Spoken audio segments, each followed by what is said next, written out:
Hello दोस्तों, स्वागत है आपका अपने YouTube चैनल कामयाब एजुकेटर में। आज की इस वीडियो में हम D triple S B PGT history male female 2021 में आए टीचिंग मेथोडोलॉजी के क्वेश्चनों का रिव्यू एनालिसिस करेंगे।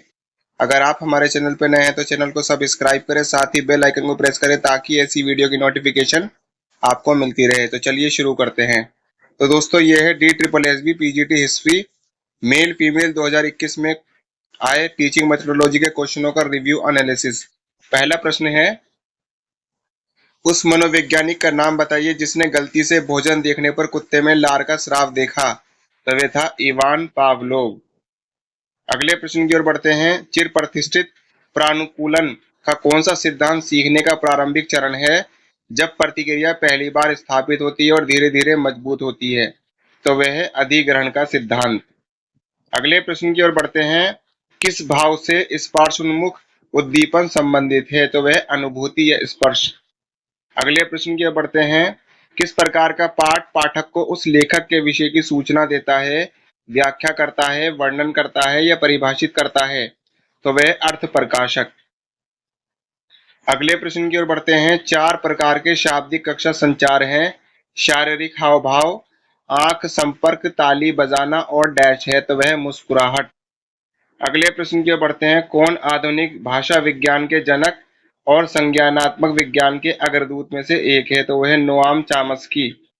अगले प्रश्न की ओर बढ़ते हैं। लैंगिक विश्लेषण की कौन सी श्रेणी परियोजना के परिणाम स्वरूप प्रतिभागियों के जीवन के सामाजिक पहलुओं में परिवर्तन को संदर्भित करती है? तो वह सांस्कृतिक। अगले प्रश्न की ओर बढ़ते हैं। परिवार के किसी सदस्य द्वारा डैश का अनाचार का रूप है और इसके परिणाम स्वरूप अधिक गंभीर और दीर्घकालिक मनोविज्ञान आघात होता है? तो वह यौन शोषण। अगले प्रश्न की ओर बढ़ते हैं।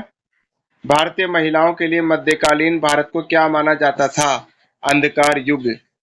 अगले प्रश्न की ओर बढ़ते हैं। किस अनुच्छेद के तहत शिक्षा का अधिकार अधिनियम 2009 भारतीय संविधान के 6 से 14 वर्ष की आयु के बच्चों के लिए मुफ्त और अनिवार्य शिक्षा का प्रावधान करता है? तो अनुच्छेद 21A। अगले प्रश्न की ओर बढ़ते हैं। डैश शिक्षार्थी को तत्काल प्रतिपुष्टि प्रदान करने और शिक्षक अंकन पर समय बचाने का शीघ्र और कुशल तरीका है कंप्यूटर असिस्टेड असेसमेंट। अगले प्रश्न की ओर बढ़ते हैं। संकल्पना मानव चित्रण किस प्रकार के मूल्यांकन के अंतर्गत आता है?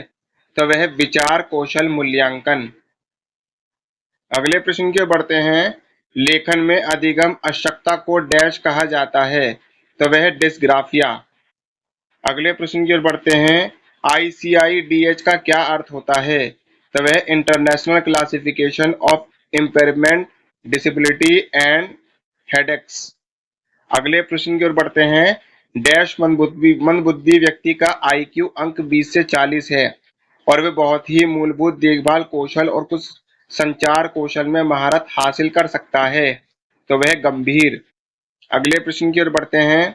डैश तार्किक रूप से सोचने और नई स्थितियों में समस्या को हल करने की क्षमता है जो अर्जित ज्ञान से मुक्त है? तो वह कहलाता है फ्लूइड इंटेलिजेंस। अगले प्रश्न की ओर बढ़ते हैं। निम्न में से कौन सी ग्रंथि मस्तिष्क के निचले हिस्से पर स्थित होती है और इसमें दो खांड होते हैं जिसे ललाट और पार्श्विका कहा जाता है? तो वह है पीयूष ग्रंथि। अगले प्रश्न की ओर बढ़ते हैं। मनोवैज्ञानिक विकारों के निदान में नैदानिक मनोचिकित्सकों की सहायता करने हेतु हेथवे और मैकिनले द्वारा मूल रूप से कौन सी इन्वेंट्री तैयार की गई थी? तो वे थी मिनेसोटा मल्टीफॉसिक पर्सनैलिटी इन्वेंट्री। अगले प्रश्न की ओर बढ़ते हैं। डैश कल्पनाशील गतिविधि है मूल और इसका मूल्य है रचनात्मक कार्य। अगले प्रश्न की ओर बढ़ते हैं। किस उपागम के आलोचनात्मक शिक्षा शास्त्र आधारित है? तो वह समस्या प्रस्तुतकर्ता उपागम। बढ़ते हैं अपने अगले प्रश्न की ओर। एडवर्ड ली थॉर्नडाइक के अधिगम के किस नियम में कहा गया है कि यदि उत्तेजना और प्रतिक्रिया के बीच बनाया गया बंधन सुख की ओर ले जाता है तो ये बंधन को मजबूत करेगा? तो यह प्रभाव का नियम। अगले प्रश्न की ओर बढ़ते हैं। विकास की प्रक्रिया में अभिव्यक्ति मतिहीनता सामान्यकरण और डैश शामिल है? तो वह विश्लेषण। अगले प्रश्न की ओर बढ़ते हैं। संज्ञानात्मक कार्यों के लिए उनके शारीरिक गति के बीच के संबंध को क्या संदर्भित करता है? तो वह कहलाता है साइकोमोटर। अगले प्रश्न की ओर बढ़ते हैं। कौन सी भाषा भाषा की आदर्श विविधता है जो किसी विशिष्ट क्षेत्र से संबंधित नहीं है? तो वह मानक भाषा। अगले प्रश्न की ओर बढ़ते हैं। किस प्रकार के प्रश्न में इसकी व्याख्या करने के एक से अधिक तरीके हैं? तो वह अम्बिग्युअस प्रश्न। अगले प्रश्न की ओर बढ़ते हैं। डैश उपभाषा अन्य उपभाषाओं के वक्ताओं द्वारा अनुकरण की जाती बोली है? तो वह प्रतिष्ठा। अगले प्रश्न की ओर बढ़ते हैं। विश्लेषणात्मक उपकरण का नाम बताइए जो उन समुदाय द्वारा लिंग मुद्दों की परिभाषा और विश्लेषण को सुगम करने के लिए भागीदारी पद्धति का उपयोग करता है जो उनसे प्रभावित है। तो वह जेंडर रिलेशनशिप मैट्रिक्स। अगले प्रश्न की ओर बढ़ते हैं। किस वर्ष में प्री नेटल डायग्नोस्टिक टेक्निक्स के संबंध में regulation and prevention of misuse act लागू हुआ जो भ्रूण के लिंग के निर्धारण पर रोक लगाता है? तो वह 1994। अगले प्रश्न की ओर बढ़ते हैं। भारतीय दंड संहिता 1860 की किस धारा के तहत बलात्कार शब्द को कानूनी रूप से परिभाषित किया गया है? तो वह 375। अगले प्रश्न की ओर बढ़ते हैं।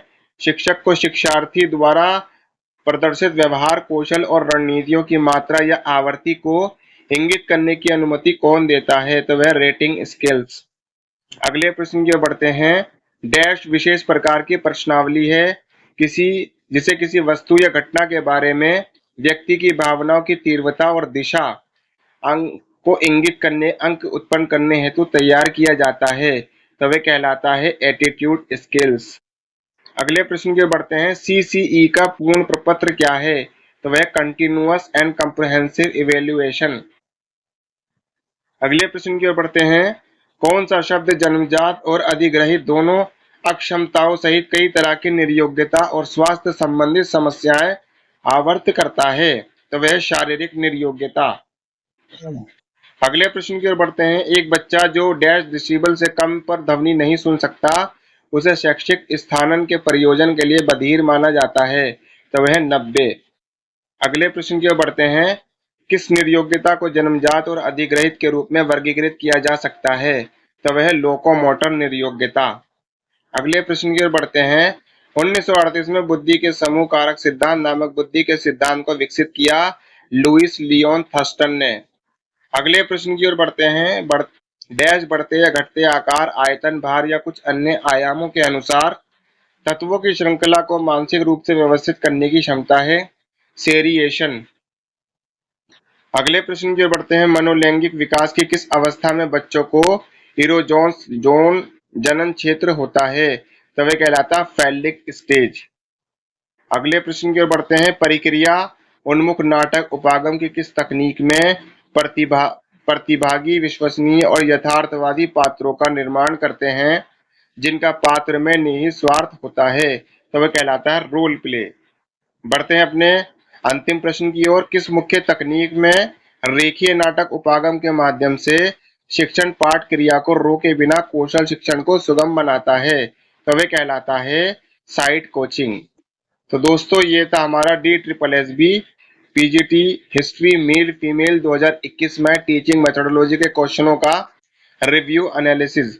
ऐसी और भी आने वाली रिव्यू एनालिसिस वीडियो को देखने के लिए आप हमारे चैनल को लाइक करें, शेयर करें, सब्सक्राइब करें, साथ ही बेल आइकन को प्रेस करें ताकि ऐसी वीडियो की नोटिफिकेशन आपको समय पर मिलती रहे।